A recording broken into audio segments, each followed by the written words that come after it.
কোন রিয়াক্ট দিবেন এবং কেন? সো ফার্স্টে যাই লাভ রিয়াক্ট। সালাউদ্দিন ভাইকে আমি অনেক আড্ডা দিই ওনার সাথে, উনি আমার অনেক পছন্দের একজন, পলিটিক্স খুব ভালো বুঝে, কিন্তু এটা উল্টা জায়গায় ব্যবহার করে, এটাই প্রবলেম। কেয়ার রিয়াক্ট, ক্যারেক্ট তারেক রহমানকে ইজ ভেরি উইক পারসন। দেশের প্রধানমন্ত্রী হয়ে গেল আপনি বলতেছেন কি? বাট উনি যেভাবে কান্ট্রিকে লিড দিচ্ছে, মানে একটা গর্তের মধ্যে বাস নিয়ে যাচ্ছে, that's eye care him so much. Ziaur রহমানের যে ভিশন ছিল, খালেদা জিয়ার যে vision, the idea of nationalist Bangladesh, তো ওই আইডিয়ার সাথে ওনার কোনো ম্যাচ পাচ্ছি না। এক নাম্বার, উনি একটা টাইম বোম নিয়ে খেলতেছেন লাইক দ্যাট বেবি, কিন্তু উনি জানেন না উনি টাইম বোম নিয়ে খেলতেছেন।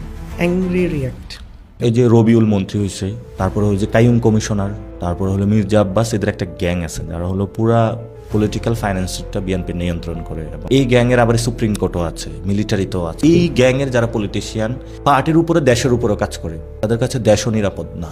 তারা একটা নষ্ট। নুরুর প্রতি আমার হা হা আসে।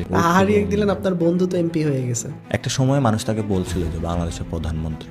একজনের হলো ধরেন বড় ব্যবসায়ের সুযোগ ছিল, সে বদনা বিক্রেতা হয়েছে, তখন হলো হা হা রাখবে না।